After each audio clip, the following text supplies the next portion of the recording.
ज्यांच्या हातात भारताचा कारभार आहे. मला वाटतं काही माणसं आहेत निवडक, आम्ही कोण्या पुढाऱ्याचं कौतुक करू शकत नाही. कारण एका म्हणता भले, दुजे सहजच निंदिले. आम्हाला सगळे पक्ष सारखे असतात, त्याचं नाव वारकरी आहे. आम्ही अजून कधीही कोणत्या पक्षाचं लेबल कपाळावर लावून घेतलेलं नाहीये.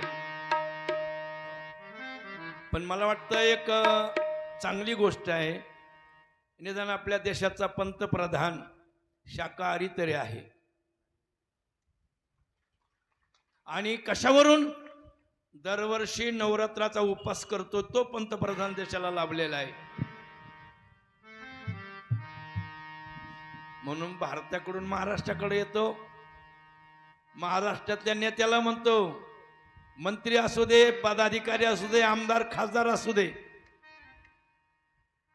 आम्हाला काही देऊ नका, पण जनतेला सुख जर मिळायचं असेल तर तुम्ही नीट वागा. कंठी मिरवा तुळशी, नका का माळे घालीना पंडितान, ढाब्यावर जाऊन हलकं तरी खाऊ नका. तुमच्या राज्याची जबाबदारी आहे, जनतेची जबाबदारी आहे, त्यात आम्हाला सुख आहे. तुम्ही जर चांगले वागलात, चांगलं राजकारभार केला तर आम्हाला सुख आहे. परत केलं सगळं, असे असणारे राजे. या ठिकाणी एवढं कार्य चालू आहे.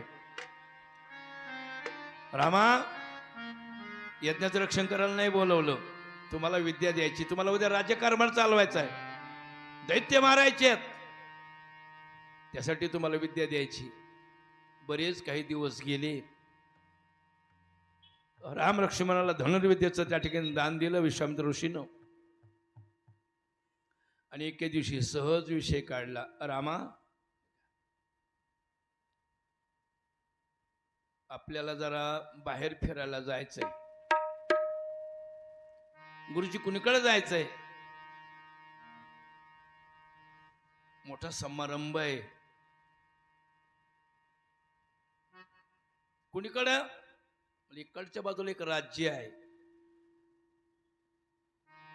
ते जनकाचं राज्य आहे, त्यांच्याकडे मोठा कार्यक्रम आहे.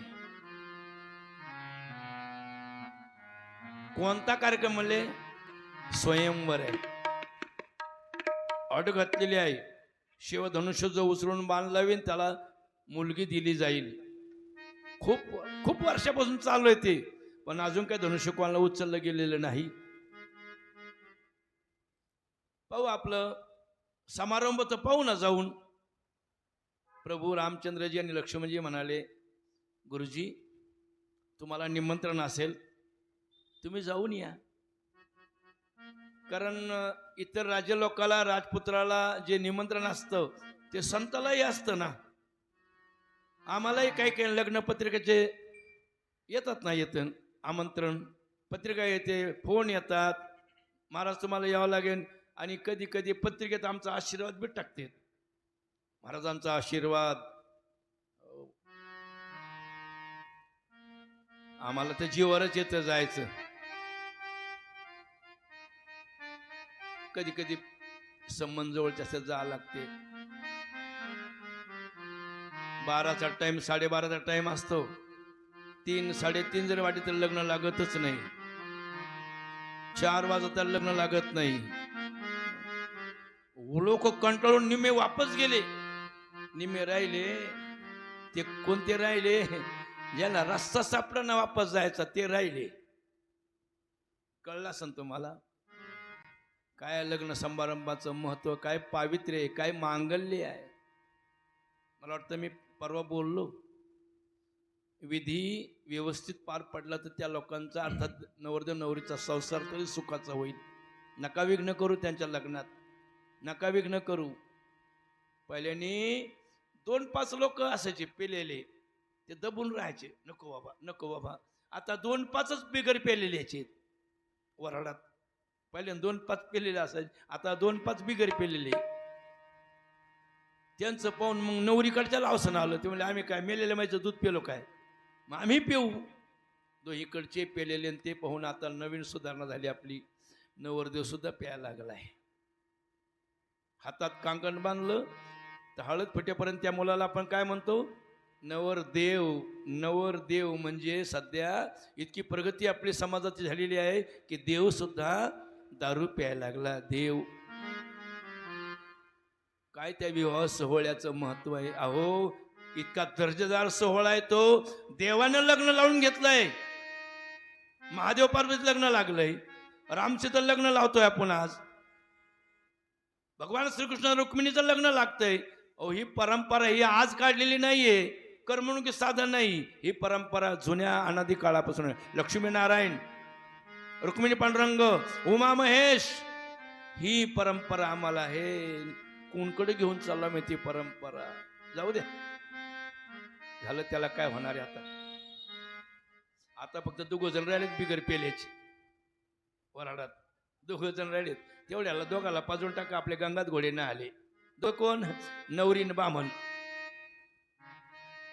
झालं आपलं कामच. किती दुर्दैव आहे हो, किती दुर्दैव आहे. चला, जा लागते आम्हाला. द्या आशीर्वाद. काय आशीर्वाद द्या त्यांना. तसं महाराजाला पत्रिका आम्ही जा.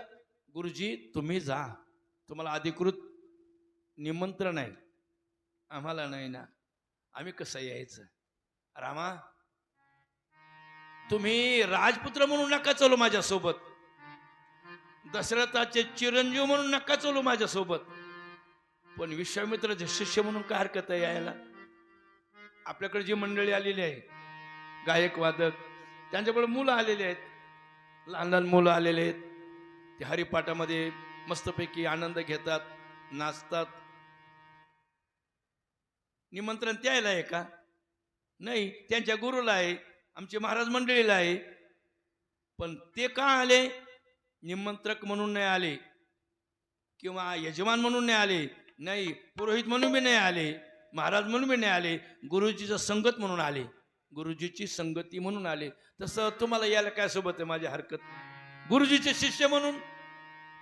गुरुची आज्ञा मोडता येत नाही ना, शेवटी गुरु आहे. आणि गुरु हा देवापेक्षा मोठा आहे. क्षणभर असं धरून चला, गुरु हा देवापेक्षा मोठा आहे. कशावरून? देवाने सुद्धा गुरु केलाय.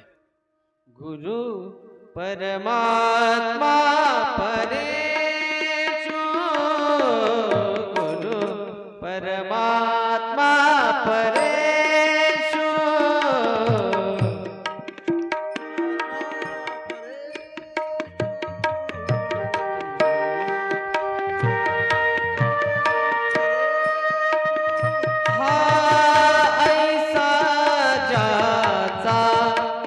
दृढ विश्वास ऐसा ज्याचा, दृढ विश्वास गुरु परमात्मा परेशु,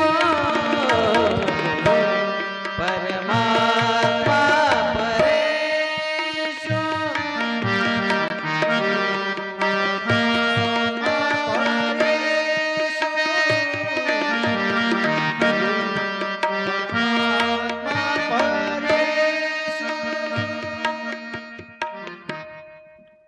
गुरुचा दर्जा मोठा आहे.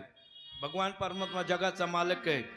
पण प्रभू रामचंद्राचे गुरु वशिष्ठ महामुनी आणि विश्वामित्र. भगवान श्रीकृष्णाचे गुरु सांदीपनी गुरु. फार मोठं नातं आहे गुरु शिष्याचं, अत्यंत मोठं नातं आहे. आमची परंपरा तिथून सुरू आहे. आदिनाथ गुरु, आदिनाथ उमा, तिथून सुरू आहे आम्ही. मच्छिंद्रा लादले सहज स्थिती, तिथून परंपरा आली. कुठपर्यंत आली? माऊलीपर्यंत आली.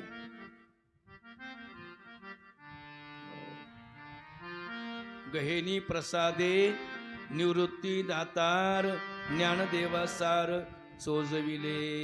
गुरु निवृत्तीनाथ, शिष्य माऊली.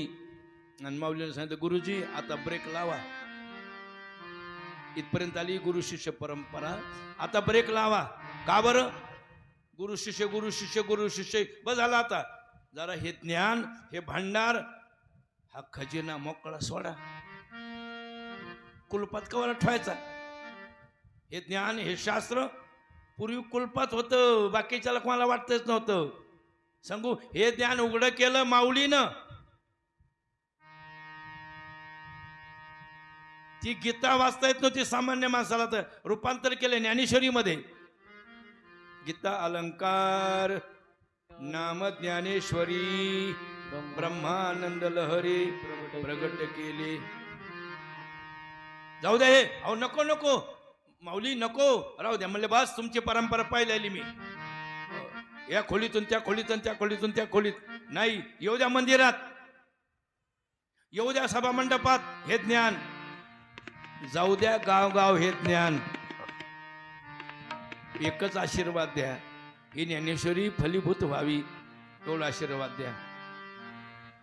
आणि शेवटी ज्ञानेश्वरी सांगितलं, आता विश्वात्मके देवी मागणी मागितली. काय मागितलं? हे ज्ञान खुलं करून द्या, मला परवानगी द्या. हे ज्ञान खुलं करून द्या, मला परवानगी द्या. निवृत्तीनाथ म्हणले, नाही नाही नाही गुरुजी, मला द्यावंच लागेल, द्यावं लागेल. नाही देणार, माझ्या गुरुने सांगितलं मला तसं, मी सांगतो, आता मला द्यावं लागेल मोकळं करून. नाही. शेवटी निवृत्तीनाथाला आठवण आली. आई वडील देहांत प्रचिती घ्यायला जात होते, त्यावेळेला आईनं बोलून घेतलं होतं, निवृत्तीनाथ हा कळता तोच आहे, तिघ झोपलेलेच आहेत बाकीचे, तुला जाग केलं कशासाठी? आमच्या नंतर ह्याला तू सांभाळ. आम्ही चाललो देहांत प्रचित घ्यायला, तुम्हाला मौजी बंधनामध्ये घेत नाही म्हणून आम्ही चाललो, पण तू सांभाळ या ना. ज्ञान आहे, सोपान आहे, मुक्त आहे, पण एक कर ना दादा, एक कर. काय? मला एक शब्द घ्यायचा तुझ्याकडून. म्हणले बोल ना आई, मी देतो शब्द. दोघांचे लाड पुरवले मी सोपानचे आणि मुक्तीचे, पण जन्मल्यापासून तर आत्तापर्यंत ज्ञानानं काही मागितलंच नाही. माझ्याकडे काही कधी हट्ट धरला नाही. कृपा करून मागे पुढे जीवनात जर ज्ञानानं काही मागितलं तर नाही म्हणू नको, नाही म्हणू नको, माझे शब्द तू ठेव. ती आठवण निवृत्तीनाथाला आली. नाही नाही नाही म्हणता म्हणता मग शेवटी आईची आठवण झाली. आणि काय म्हणले माहितीये का? हा गावरान शब्द आहे, खेड्यातला शब्द आहे. आम्ही सुशिक्षित काय म्हणतो? होय होय. आपलं कसं आहे, अरे करशील का? नाही नाही, अरे एवढं करावं लागन, बरोबर, हा करीन, हा करीन. तसं निवृत्तीनाथाला आईची आठवण आल्यामुळे मग ते म्हणले हा हा हा हा नाही, हा होईल दान पसाव. जेव्हा ऐकलं गुरुच्या मुखातून, तर मग येणे वरे ज्ञान देव सुखिया झाला. ते ज्ञान आज भांडार आहे, गावगाव ज्ञानेश्वरी आहे, वाडे वाडीत आहे, कॉलनी कॉलनीत आहे. जरा बोलू तांड्यात तांड्यावर आहे, कोठ्या कोठ्यावर आहे. पोहोचली गेली, खुल्लं केलं ज्ञान. बदल गुरु शिष्य. पण गुरुबद्दल बोलत होतो, पण असावे कसे ते आम्ही म्हणत होतो. एक तारी भजन बरं का, दीपक महाराज, कसे असावे गुरु शिष्य, काय फलित असावं. गुरु असे धरती, कशिष्य असे कुदळी. गुरु असे धरती, कशिष्य असे कुदळी. खोदत खोदत लागे प्रेम रसाची उखळी. शियावर रामचंद्र की जय, उमापती महादेव की जय, पवन सुत हनुमान की जय, बोलो रे भाई सब संतान की जय. असे गुरु असले पाहिजे. खोदत खोदत लागे प्रेमा. तुम्हाला वाटलं काही घेतच नाही कोण काही? मी आपलं म्हणलं चला जसं जाऊन तसं करू, ऐक नाही. हो ना, असे गुरु शिष्य पाहिजे. खोदत खोदत लागे प्रेम रसाची उखळी. आता काही काही ठिकाणी गुरु शिष्य परंपरा चांगली चाललेली आहे. हो, ज्ञान दिलं जातं, हो ना, तो भाग वेगळा. पण कुठं कुठं कसं होतं ना, कान फुके निघाले गुरु. आमचे एक भजन होते एक तारी, कान फुके निघाले गुरु आशाला मातीत नेऊन. तुम्ही म्हणले का मी म्हणलो? तुम्ही म्हणले ना पुरू.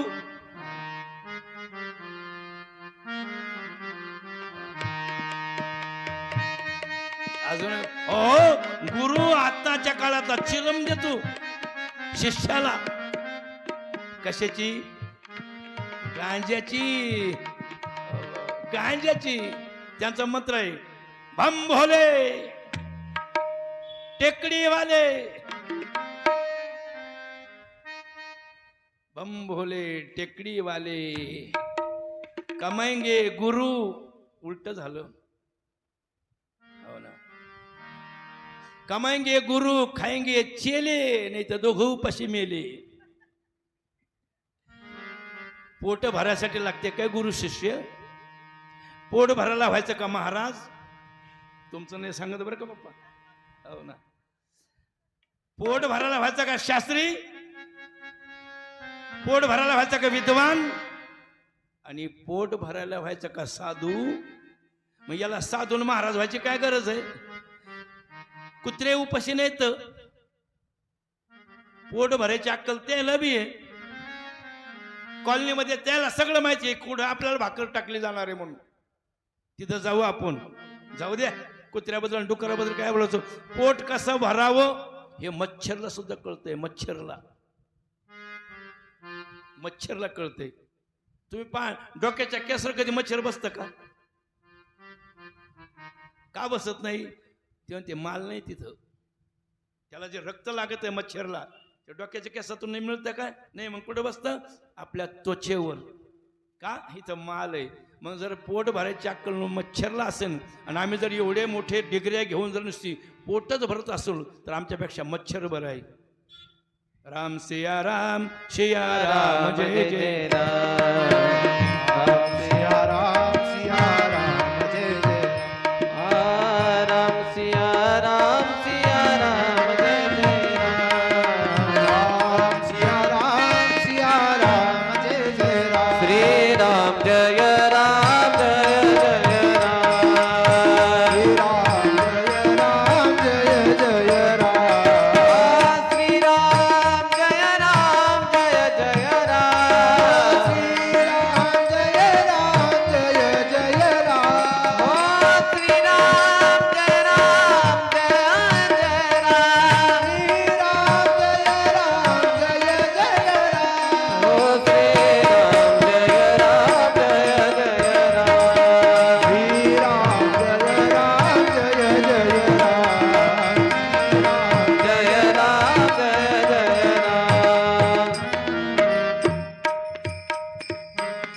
भगवान परमात्माची रामकथा आहे.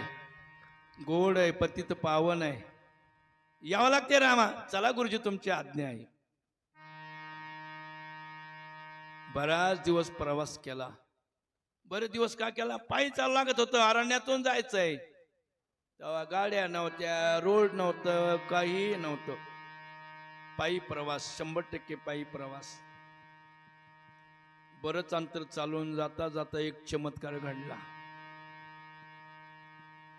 पुढे विश्वामित्रजी चाललेत, महान अधिकारी सत्पुरुष. त्यांच्या पाठीमागे प्रभू रामचंद्र, श्रीरामाच्या पाठीमागे लखन भैया, तिघ चाललेत. तिघ बोलू का? याचंही शास्त्रानं रूपक केलं. रस्ता सापडण्यासाठी रस्त्याची जाण पाहिजे, रस्त्याची माहिती पाहिजे, आणि रस्त्याची माहिती व्हायला ज्ञान पाहिजे. तो काय म्हणतो? तो रस्ता मला माहिती आहे, तो रस्ता मला माहिती आहे. कॉलनीत जायचं ना, तो रस्ता मला माहिती आहे. इकडून या लागतं, तिकडून जा लागते. शनी मंदिरातून असं आलं की लगे इकडे गेले का त्याचं घरच सापडतंय. म्हणजे रस्त्याचं ज्ञान पाहिजे, रस्त्यानं जाता येतं.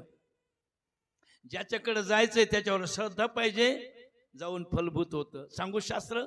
पुढे ऋषीची चालले, विश्वामित्र चालले, म्हणजे पुढे ज्ञान आहे. पुढे ज्ञान आहे. मध्ये भगवंत आहे. तो प्राप्त होण्यासाठी श्रद्धा पाहिजे, भक्ती पाहिजे. तो लक्ष्मण आहे. श्रद्धेनं भक्तीने. मध्ये देव आहे. एकीकडे ज्ञान आहे, एकीकडे भक्ती आहे, मधीकडे देव आहे. मध्ये देव आहे. हे रूपक आहे त्याचं. चमत्कार झाला.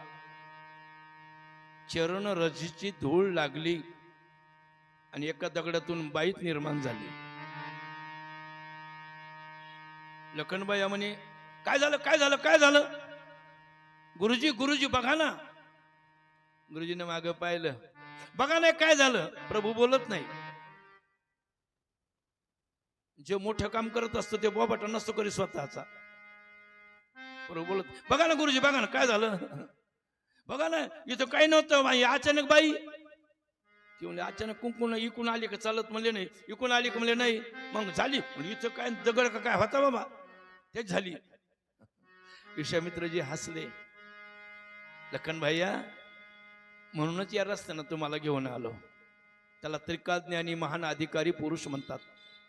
त्याला माहिती आहे घडामोडी काय होतात, म्हणूनच तुम्हाला या रस्त्यानं घेऊन आलो. कोण आहे माहिती आहे की ही महान अधिकारी गौतम ऋषी त्यांची धर्मपत्नी आहे आणि तिचं नाव काय आहे, अहिल्या. ज्या 5 पतिव्रत्या जगात मी काल मंदोदरी बद्दल बोललो, त्या 5 पतिव्रत्या ही सुद्धा आहे. अहिल्या, द्रौपदी, सीता, तारा, मंदोदरी तथा पंचकन्या स्मृती नित्यम महापातक नाशनम. ती महान पतिव्रता मसळी आख्यायिका तिथं सांगितली ऋषींनी. इंद्रानं आणि चंद्रानं कपट केलं आणि महान पतिव्रतेचं पातिव्रत्य हनन केलं, कपट केलेलं आहे. तेव्हापासून त्यांचा डोळा होता. तिला ती बायको करून घ्यायची ती इंद्राला, आणि वडिलांनी पण का ठेवला, जो सगळ्याच्या अगोदर पृथ्वी प्रदर्शन करीन त्याला माझ्या आईला दिलं जाईल. सगळ्या देवाने आपापल्या गाड्या काढल्या ना, कोणी गरुडावर, कोणी उंटावर, कोणी हातीवर, कोणी कसं निघायचं पृथ्वी प्रदर्शन करायला. नेमकं त्याच वेळेला गौतम ऋषीच्या आश्रमापुढे एक गायीची जनन प्रक्रिया चालू होती. जनन प्रक्रिया म्हणजे पोटातून वासरू बाहेर येतंय ती घडी, आणि शास्त्र असं सांगतंय गायीच्या पोटातून वासरू बाहेर येताना अर्ध आलेलं आहे, अर्ध बाकी आहे. अशा वेळेला गायीला जर प्रदक्षिणा केली ना तर पृथ्वी प्रदक्षिणेचं पुण्य मिळतंय. पण गाई सांगतो गाय गावरान पाहिजे. गाय कोण आहे ती, आमची आई आहे, गोमाता म्हणतो आम्ही. आम्हाला आई किती आहे तेच आमच्या ध्यानात आहे की नाही, शंका आहे. आई किती आहे आपल्याला सांगता येते का? केशव महाराज पुरे, आपल्याला माता किती आहे? लय मोठ्या माता आहेत आपल्याला, जन्म देणारी माता. एक गोमाता, धरणी माता, भारत माता, अनेक माता आहे, अनेक माता आहे. म्हणून त्या गायला प्रसन्न घातली आणि गौतम ऋषी तिथे गेले, म्हणले द्या मला अहिल्या. शास्त्र माहित होतं त्यांना बी. लगेच लग्न लागलं. वाजंत्री सावचित झालं. मग इंद्राची गाडी आली हातीवर ऐरावतार बसून. मी सगळ्याच्या पुढे आलो, मी सगळ्याच्या पुढे तर लगे वाजंत्री सावच कोण कसं काय लग्न लावलं, म्हणजे माझ्या अगोदर कोणीच नव्हतं पुढं. म्हणजे अशाची प्रकार झाली. हातातली बायको गेली, सुंदर ईर्ष्या निर्माण झाली, कपट निर्माण झालं, आणि त्याचा फल कपट करून पातिव्रत्य हनन केलं. कशामुळे झालं माहिती का? चंद्रानं 4 वाजता कोंबडं बाकडं द्यायचं ना, चंद्रानं कोंबडं होऊन 2 वाजताच बाग दिली. ऋषीला वाटलं झाली पाठ चालले स्नानाला. त्यावेळी सत्व होतं खेड्यातून पहा. जुन्या वेळेला त्यावेळेला घड्याळी नव्हत्या, तेव्हा लोकांना पाठ कशी कळत होती? कोंबडं आरवलं की, कोंबडं आरवले. पण त्या टायमाला गावरान कोंबडे होते.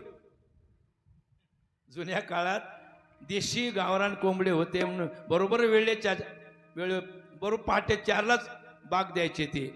आता हे संकरित कोंबडे दुपारा ओढलं ते. जाऊ द्या, विषय न्यायचा नाही मला. चंद्रानं तो कोंबडा होऊन बाग दिली आणि ऋषीमुनी निघून गेले, आणि यानं कपट करून पातिव्रत्य हनन केलं. ऋषी पुढे गेले, गंगा माता प्रकट झाली. थांबा महाराज, अजून वेळ झाली नाही स्नानाची. हा कोण आहे म्हणजे गंगा. मागे आले तर पाहिलं यांनी कपट केलं. तिघालाही शाप दिला. तुझ्या ती म्हणे माझं चुकलंच नाही, तुमच्या रूपात हा आला इथे. मला वाटलं तुम्ही स्नानाला जाऊन एकदम परत कसे आले. पहाटची वेळ आहे, हरिनामाची वेळ आहे. आता तुम्ही अशी कशी भावना घेऊन आले. मला नवं लागलं, पण मी विरोध करू शकले नाही. माझे ते असं नसो, चूक झाली. शाप दिला, शिळा होऊन पडशील. आणि सांगितलं सहस्र छत्र पडतील तुझ्या अंगाला. चंद्राला सांगतो निष्कलंक होता, पण तुला सुद्धा कलंक लावून तुझा घेतला, तो घेतला. म्हणून तप आमच्या महाराजांनी सुद्धा त्यांना ते उल्लेख केला. इंद्रा पडले भग चंद्र झाला काळा. इंद्र पडले बग चंद्र झाला काळा.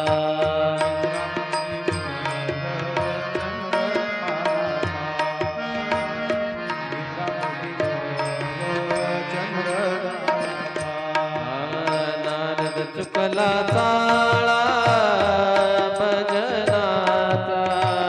नारद चुकला नारद चुकला चाळा भजनाचा.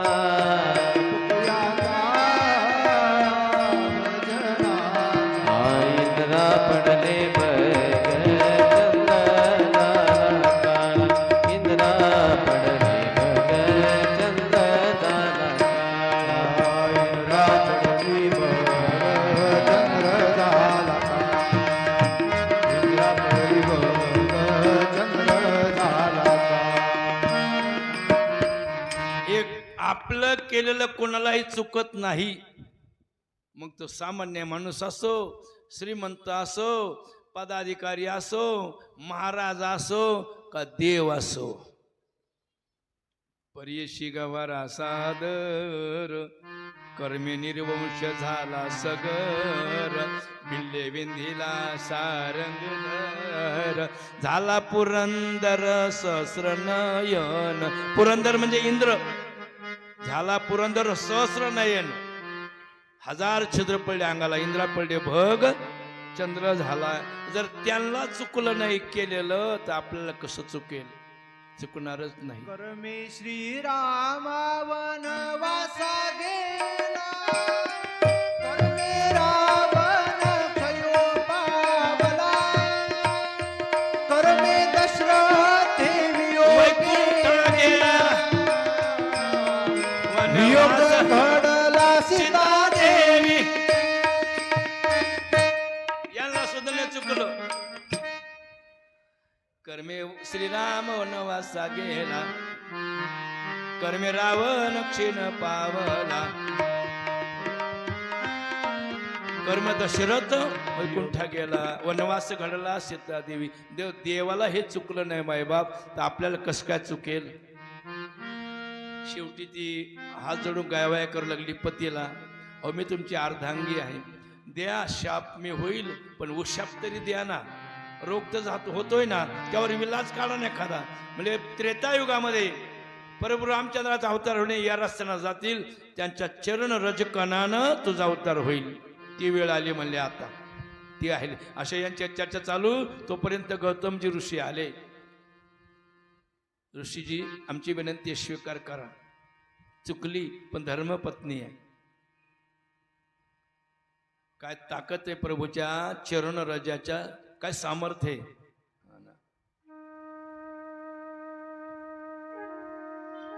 शिळा होती मनुष्य झाली तुझ्या चरणीच्या चाली.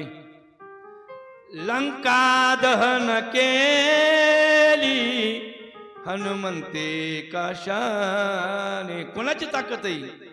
भगवंताच्या नामचिंतनाची, भगवंताच्या देवरूपाची ती आहे. दोघं पती पत्नी हाताला धरून गेले. पुनर्जन्म झाला. नवऱ्यानं स्वीकारला. आनंद झाला. मला जन्म मिळाला. पुन्हा माझ्या पतीची सेवा करायला मिळाली. दोघाला आनंद झाला. महाराजाला का आनंद झाला? ऋषींना ते बोले मला तुकडे घालायला कोण नव्हतं ना. अनुष्ठान मीच करायचं, स्वयंपाक मीच करायचा. आनंद झाला. दोघं आनंदाच्या भरात हाताला धरून चालले. अजूनही तुम्ही पहा ना.